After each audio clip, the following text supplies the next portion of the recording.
Bueno, el tema de este día miércoles, celiaquía. Sí, o enfermedad celíaca. Hace un par de días fue el Día Mundial de la Celiaquía.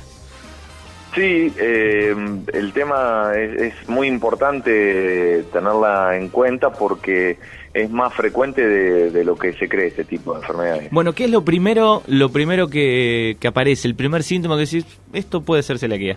Bueno, por ahí se puede dividir un poquito en los grupos, como hacemos siempre, entre por ahí en la infancia, el adolescente y el adulto. Uh-huh. En sí, la enfermedad es una reacción del cuerpo al gluten.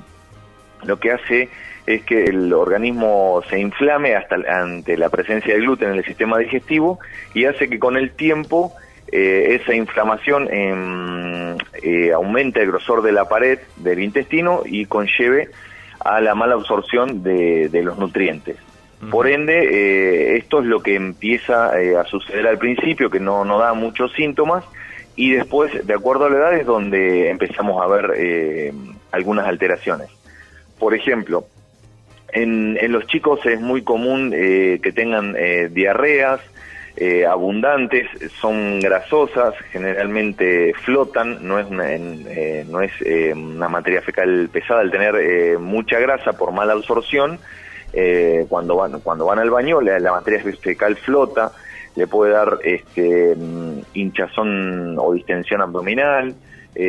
Todas estas cosas, meteorismo, que se dice que tener gases también, hacen que uno pueda sospechar. También es... Sí. No, está bien, siga. Con el control pediátrico que tienen los chiquitos, pueden tener un retraso en el crecimiento, en la maduración, o que se lentezca el crecimiento por la mala absorción de nutrientes.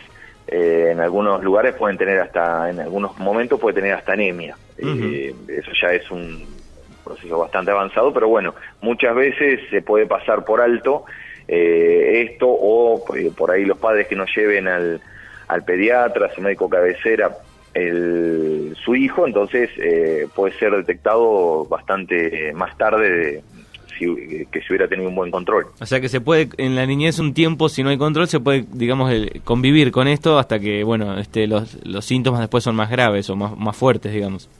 Claro, porque a veces los chiquitos no lo pueden poner en palabras los síntomas que tienen, o por ahí tiene que ser después muy manifiesto para que los padres se den cuenta, como por ejemplo que tenga diarrea frecuentemente. Claro, muchas veces, sí. Y en el porcentaje, analizando las dos edades, digamos, ¿es más normal que se despierte de grande o también el porcentaje es igual con los chicos?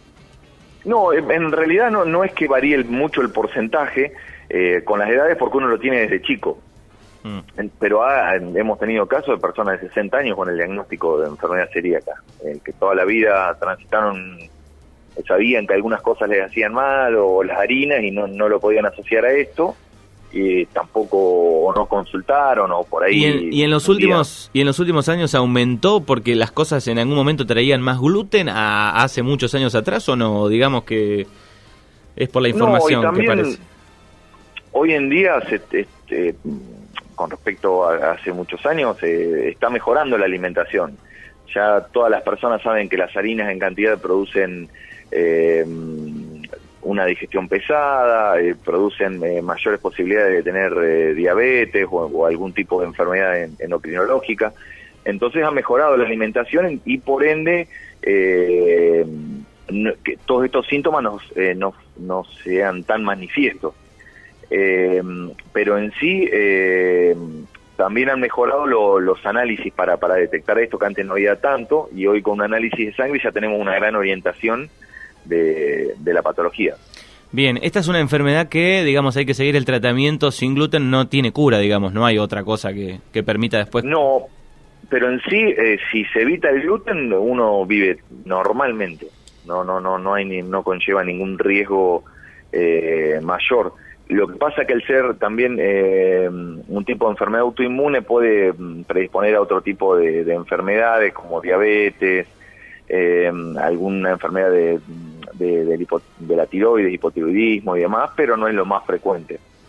Bien, así que el tratamiento consiste plenamente, y hoy ya es visto en los negocios, que la mayoría de las cosas vienen sin gluten, ¿no? Sin TAC figura la mayoría de los productos, ¿no?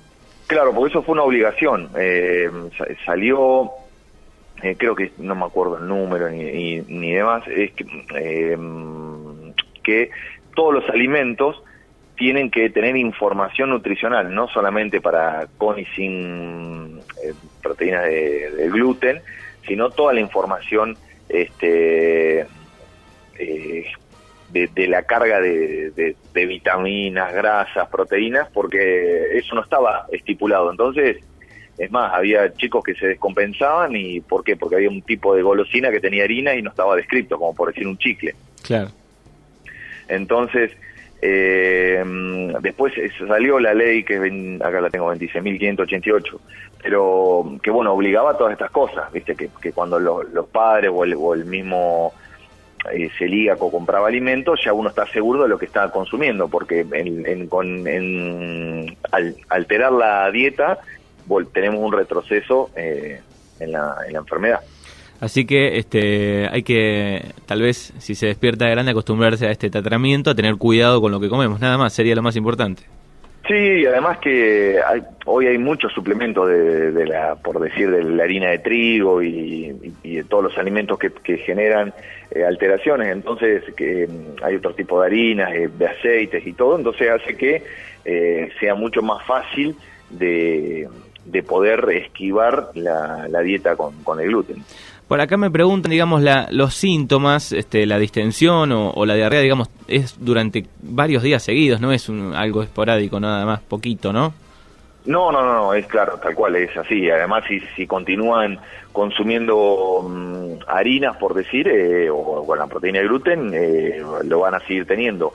Por ahí muchas veces hay gente que abandona el consumo de harinas, mejoran creyendo que era porque estaban comiendo mal, cuando en realidad puede tener de base esto. Bueno. Y la mejora es rapidísima cuando se evita cuando se mejora la dieta. También el diagnóstico de certeza, primero tenemos el de orientación, que es el análisis de sangre, que ya nos da una gran tranquilidad cuando tenemos para el diagnóstico, y después el diagnóstico definitivo es con una biopsia, que se hace con una endoscopía, es algo, no es cruento, y ahí tenemos el diagnóstico definitivo. Bien, así que gracias por toda esta información sobre la celiaquía, y te iba a decir, bueno, el dato es 1 de cada 100 personas tiene esta enfermedad, es un número bastante alto. Sí, igual siempre por lo menos a nivel nacional las estadísticas nuestras todavía no están perfectas. Faltan. Sí, nos falta más algo que sea más fácil de denunciar con las mismas, porque si no siempre es todo papelerío, burocracia, hay cosas que se quedan en el tintero. Pero bueno, estamos yendo ya desde no solo desde las obras sociales, un montón de lugares, que la digitalización va a hacer que esto sea más fácil. Por ejemplo, por decir, las recetas hoy con PAMI, uno tiene el control de las recetas que hace, los laboratorios, un montón de cosas que hace que sea todo mucho más ágil. Yo creo que en la parte de la denuncia de todo tipo de patologías y seguimiento de las mismas va a seguir hacia ese camino, y van a ser mucho más fidedignas las estadísticas. Uh-huh. Igual la gran ventaja que tenemos que en la localidad y en todas las localidades vecinas tenemos la posibilidad de hacer el análisis para ya empezar a estudiar al paciente, y lo mismo que las endoscopías. Bueno, muy bien, gracias por esta información y nos encontramos la semana que viene. Dale, un abrazo.